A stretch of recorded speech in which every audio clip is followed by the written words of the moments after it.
Swayam Prabha. Digital India. Educated India.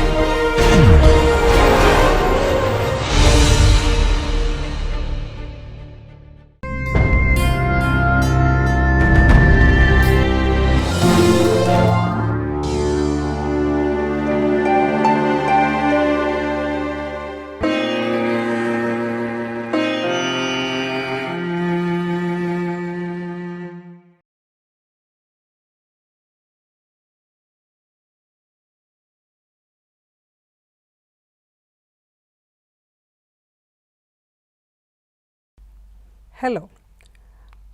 In this class, we are going to continue looking at hemodynamic disturbances. This group of disorders involves a number of different problems that can occur because of aberrations in our blood circulation, either at the level of the heart, the blood vessels, or the microcirculation. In this class, we will focus on hyperemia and congestion.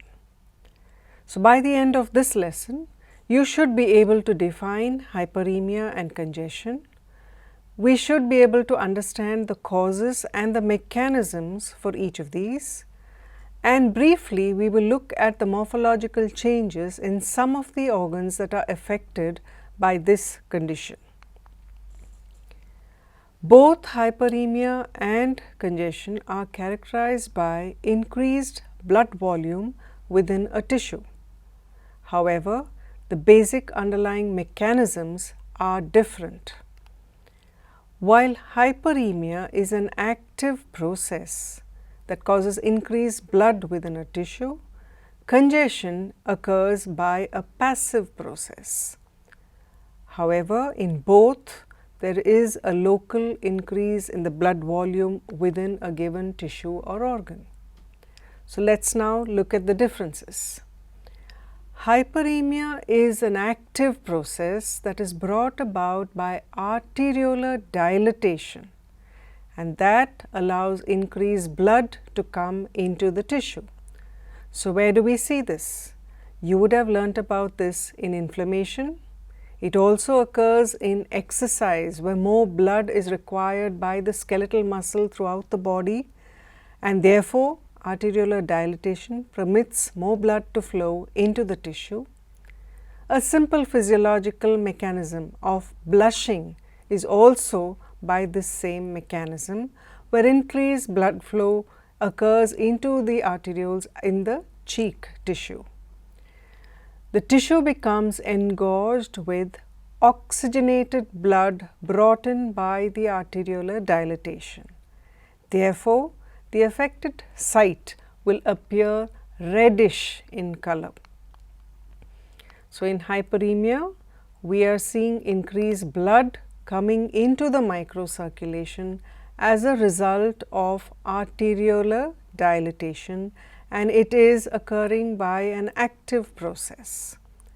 This is an example where you can see that there is hyperemia or increased blood in the conjunctival tissue in a patient with conjunctivitis, and this is secondary to inflammation.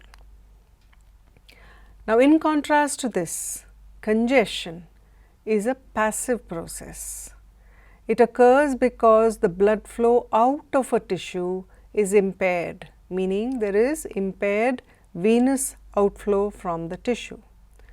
Congestion can be systemic or localized to a given tissue.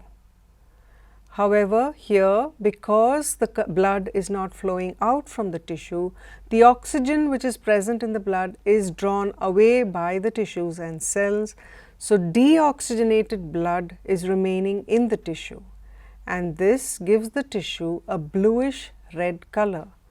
Clinically, we refer to that tissue as cyanotic or cyanosis. Here, there is long-standing hypoxia, and this may result in cell death, cell injury, and fibrosis. Further, the buildup of pressure within the blood, within the venous side of the circulation, causes focal hemorrhage in the tissue and subsequent changes due to that.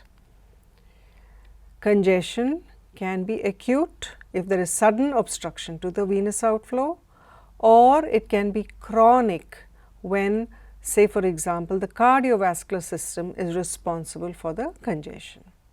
We also use other synonyms for congestion in the tissues like chronic venous congestion. Sometimes congestion is also referred to as passive hyperemia. What happens because of this venous congestion? One, there will be increased venous pressure. This can cause the congestion within the tissue. There can be obstruction inside a vein. For example, if a thrombus was to develop in a vein, it would cause congestion. Thirdly, the vein may be compressed from the outside, for example, by a growing tumor. Reduced outflow of blood from the tissue results in accumulation of deoxygenated blood and therefore cyanosis, as we already said. So, in congestion, there is stagnation in the venous side of the circulation causing cyanosis. So, looking at it together, hyperemia, an active process, occurs because of arteriolar dilatation, and this results in increased oxygenated blood within the tissue. This in turn will cause the area to appear reddish when examined clinically. Congestion is because of stagnation of blood in the venous side of the circulation, which means that there is going to be more deoxygenated blood, and therefore, that part is going to look bluish on clinical examination. Congestion therefore can be systemic if it is occurring, say for example, secondary to cardiac failure. So, if there is left sided heart failure, we are going to see chronic venous congestion in the lungs. If there is right sided heart failure, we are going to see systemic venous congestion. Localized chronic venous congestion can occur if a particular vein is obstructed to a particular tissue or organ. For example, if there is a deep venous thrombosis in the leg tissue is going to show features of chronic venous congestion. The affected tissue is usually cool, edematous, dusky blue-gray in color. Now, what happens as a result of this chronic venous congestion in the tissue? One, because of the hypoxia, the parenchyma undergoes atrophy, degenerative changes, and long-standing hypoxia can even cause tissue necrosis. Two, because of the venous stasis, there is increased hydrostatic pressure within the venous circulation, and that results in the formation of edema, that is the movement of fluid out of the vein into the interstitium. Because of the buildup of pressure in the venous circulation, the microcirculation may develop small hemorrhages due to capillary rupture. The escaped blood is then broken down, and that results in the formation of hemosiderin pigment, and this is deposited in the tissues as well as taken up by the macrophages that are present in the tissue. Because of the hemorrhages and in a long-standing process like this, the tissue repair is developed because of resulting in fibrosis of the tissue, and long-standing scars because of this fibrosis will further see dystrophic calcification. Chronic venous congestion is commonly seen in organs like lung, liver and spleen. Let us see some of the salient features of congestion in these organs. We said that if there is left-sided heart failure, there will be congestion of the lungs. So, what do we see in the lungs? We said that there is venous stagnation. So, as a result of the increased hydrostatic pressure in the interalveolar septae, fluid will escape into the septa and the alveolar spaces. So, pulmonary edema will occur as well as hemorrhages because of rupture of some of these smaller vessels. So, the lung as a whole will increase in weight, it will become soggy, it will have a subcrepitant texture, and when we cut such lungs, we see that a lot of frothy hemorrhagic fluid will escape from the cut surface. Microscopically, we find that the alveolar septae in long-standing chronic venous congestion of the lung becomes thickened. There is edema in the alveolar space. Extravasation of RBCs from micro ruptures results in the breakdown of that blood and formation of heart failure cells. What are these? These are macrophages that are normally present in the alveoli. They take up the hemosiderin golden brown pigment and they are called heart failure cells. With time, fibrosis occurs in the septa and in the areas where hemorrhage has occurred, and the lung becomes a firm, brown, heavy organ. This is referred to as brown induration of the lung. Let us see what we see at the microscopic level. So, the first step, when there is chronic venous congestion in the lung, you will see that in the septa the vessels become congested. Because of the buildup of pressure, you find that the hydrostatic pressure increases and fluid escapes into the septa and the alveolar spaces. So, the patient will have pulmonary edema. As the pressure remains high in the venous radicals, you find that micro ruptures occur and hemorrhage occurs, and that is broken down and phagocytosed by the alveolar macrophages. So, you will see an accumulation of pigment laden macrophages within the alveolar spaces.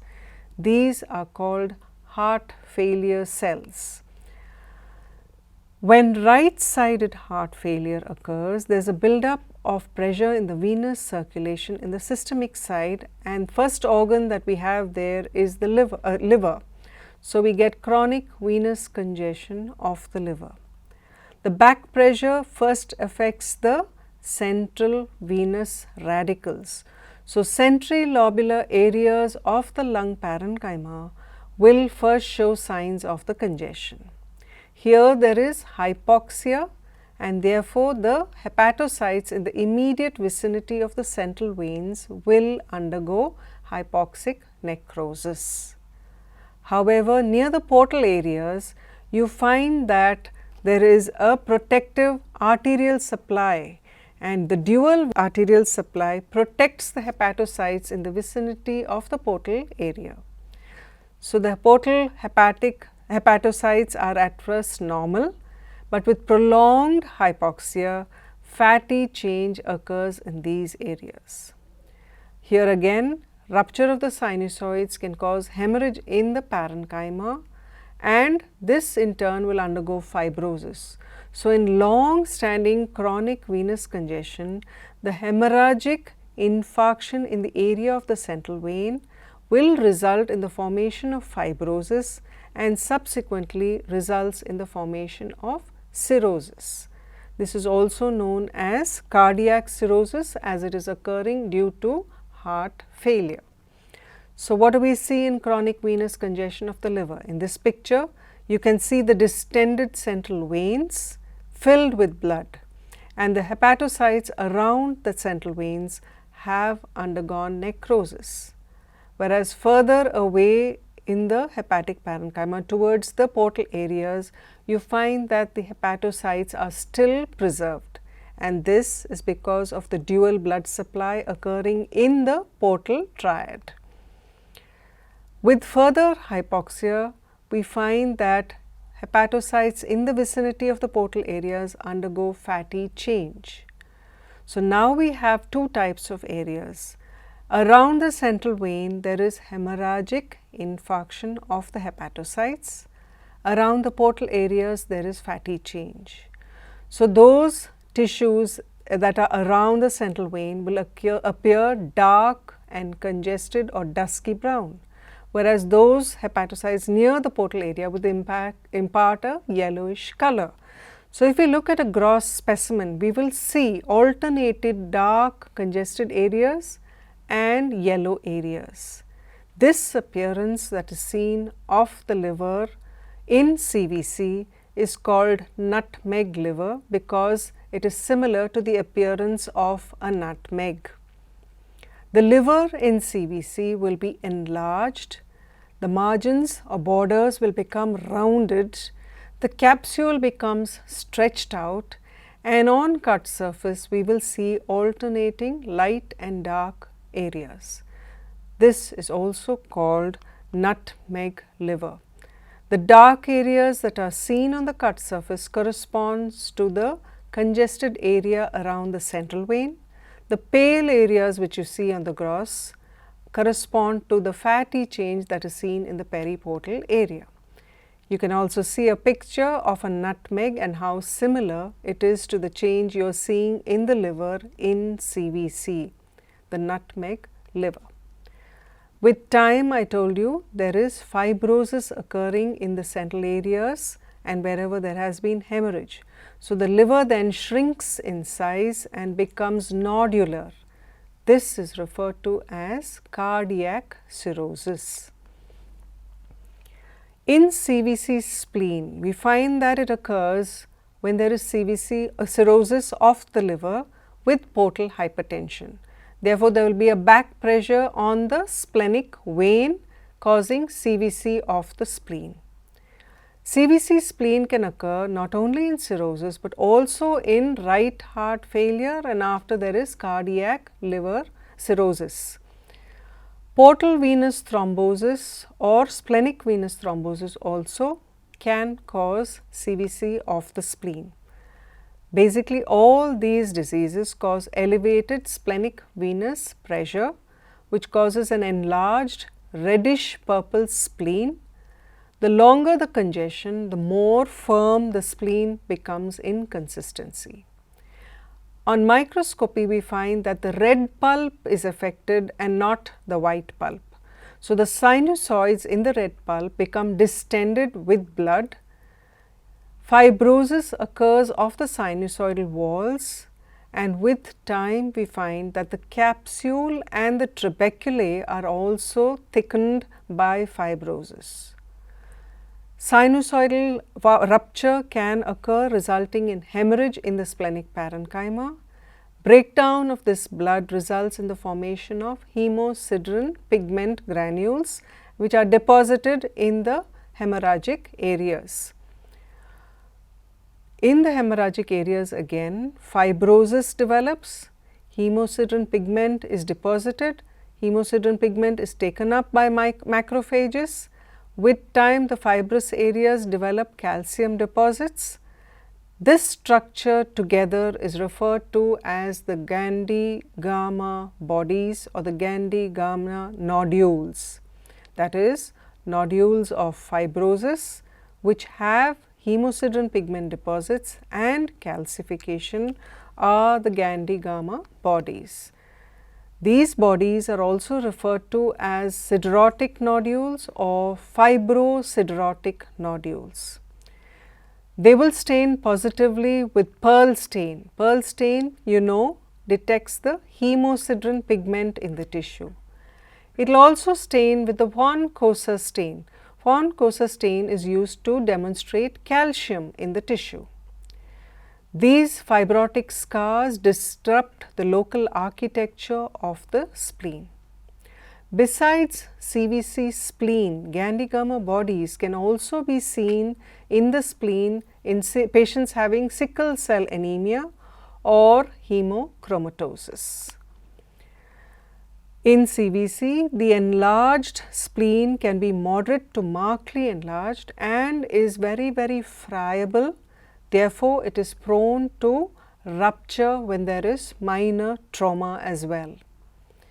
Persistent enlargement of the spleen like this with stagnation of blood as it passes through that enlarged congested spleen results in destruction of the blood cells and cytopenias in the peripheral circulation.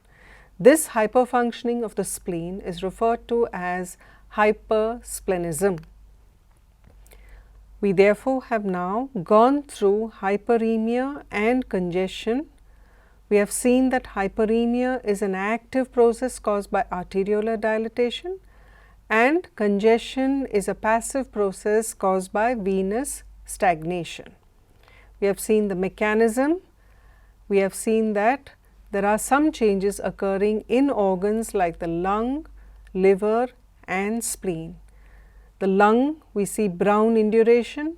In the liver, we see nutmeg appearance, and the spleen becomes markedly enlarged, resulting in hypersplenism.